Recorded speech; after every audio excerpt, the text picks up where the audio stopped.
Judges, chapter 1. After the death of Joshua, the children of Israel asked of Yahweh, saying, "Who should go up for us first against the Canaanites to fight against them?" Yahweh said, "Judah shall go up. Behold, I have delivered the land into his hand."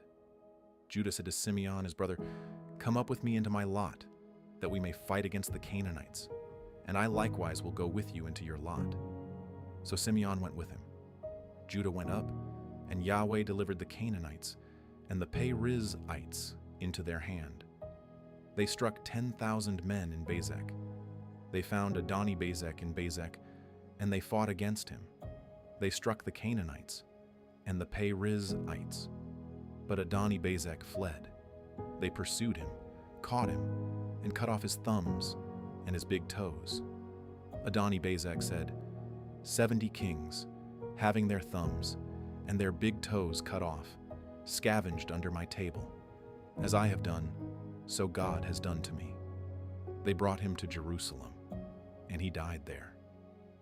The children of Judah fought against Jerusalem, took it, struck it with the edge of the sword, and set the city on fire. After that, the children of Judah went down to fight against the Canaanites who lived in the hill country, and in the south, and in the lowland. Judah went against the Canaanites who lived in Hebron. The name of Hebron before that was Kiriath Arba. They struck Sheshai, Ahiman, and Talmai. From there he went against the inhabitants of Debir. The name of Debir before that was Kiriath Sepher. Caleb said, "I will give Achsah my daughter as wife to the man who strikes Kiriath Sepher, and takes it." Othniel, the son of Kenaz, Caleb's younger brother, took it, so he gave him Achsah his daughter as his wife. When she came, she got him to ask her father for a field.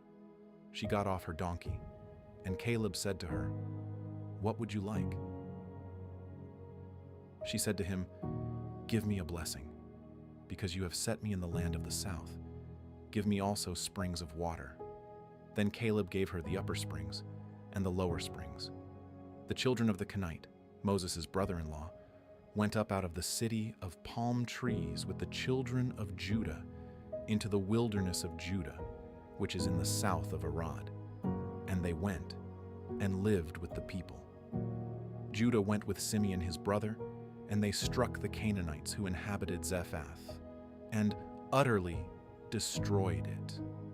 The name of the city was called Hormah. Also Judah took Gaza with its border, and Ashkelon with its border, and Ekron with its border. Yahweh was with Judah and drove out the inhabitants of the hill country, for he could not drive out the inhabitants of the valley, because they had chariots of iron.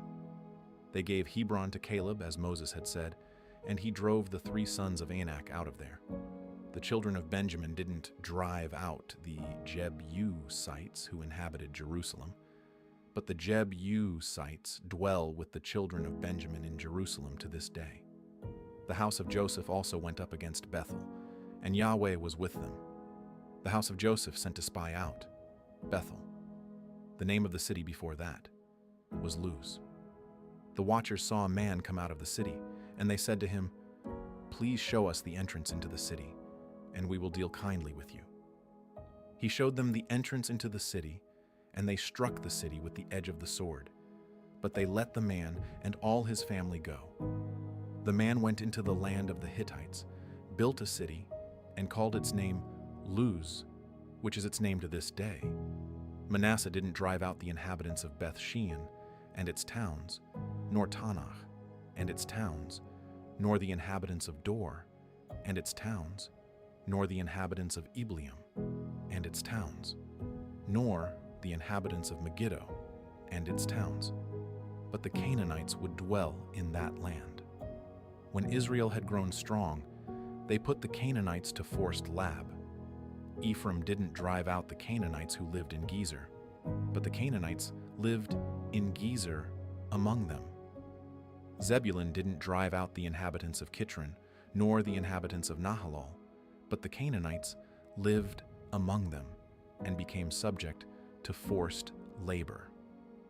Asher didn't drive out the inhabitants of Akko, nor the inhabitants of Sidon, nor of Alab, nor of Akzib, nor of Helba, nor of Aphik, nor of Rehob. But the Asherites lived among the Canaanites, the inhabitants of the land, for they didn't drive them out. Naphtali didn't drive out the inhabitants of Beth Shemesh, nor the inhabitants of Beth Anath, but he lived among the Canaanites, the inhabitants of the land. Nevertheless, the inhabitants of Beth Shemesh and of Beth Anath became subject to forced labor. The Amorites forced the children of Dan into the hill country, for they would not allow them to come down to the valley. But the Amorites would dwell in Mount Heres, in Aijalon, and in Shalbim. Yet the hand of the house of Joseph prevailed, so that they became subject to forced labor. The border of the Amorites was from the ascent of Akrabim, from the rock, and upward.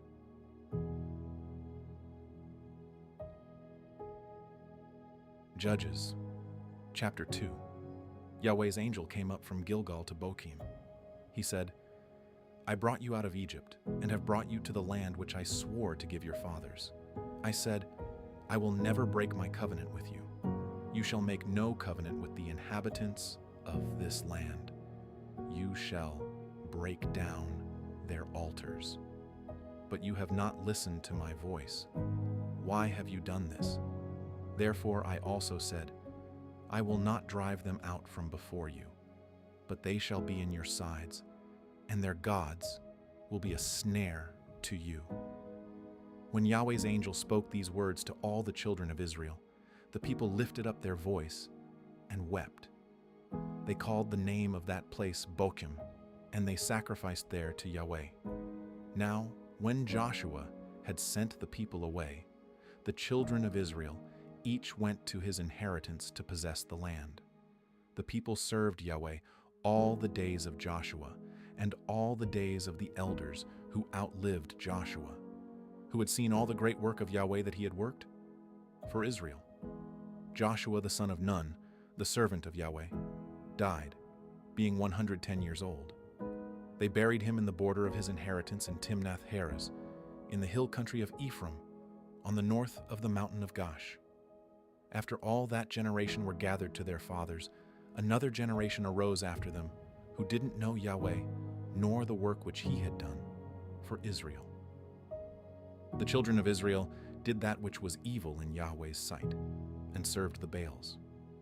They abandoned Yahweh, the God of their fathers, who brought them out of the land of Egypt, and followed other gods, of the gods of the peoples who were around them, and bowed themselves down to them. And they provoked Yahweh to anger. They abandoned Yahweh, and served Baal and the Ashtaroth. Yahweh's anger burned against Israel, and he delivered them into the hands of raiders who plundered them. He sold them into the hands of their enemies all around, so that they could no longer stand before their enemies. Wherever they went out, Yahweh's hand was against them for evil, as Yahweh had spoken, and as Yahweh had sworn to them, and they were very distressed. Yahweh raised up judges who saved them out of the hand of those who plundered them. Yet they didn't listen to their judges, for they prostituted themselves to other gods and bowed themselves down to them. They quickly turned away from the way in which their fathers walked, obeying Yahweh's commandments. They didn't do so. When Yahweh raised up judges for them, then Yahweh was with the judge, and saved them out of the hand of their enemies all the days of the judge. For it grieved Yahweh because of their groaning by reason of those who oppressed them and troubled them. But when the judge was dead, they turned back and dealt more corruptly than their fathers in following other gods to serve them and to bow down to them. They didn't cease what they were doing or give up their stubborn ways. Yahweh's anger burned against Israel, and he said, because this nation transgressed my covenant which I commanded their fathers, and has not listened to my voice, I also will no longer drive out any of the nations that Joshua left when he died from before them, that by them I may test Israel, to see if they will keep Yahweh's way to walk therein, as their fathers kept it, or not. So Yahweh left those nations, without driving them out hastily. He didn't deliver them into Joshua's hand,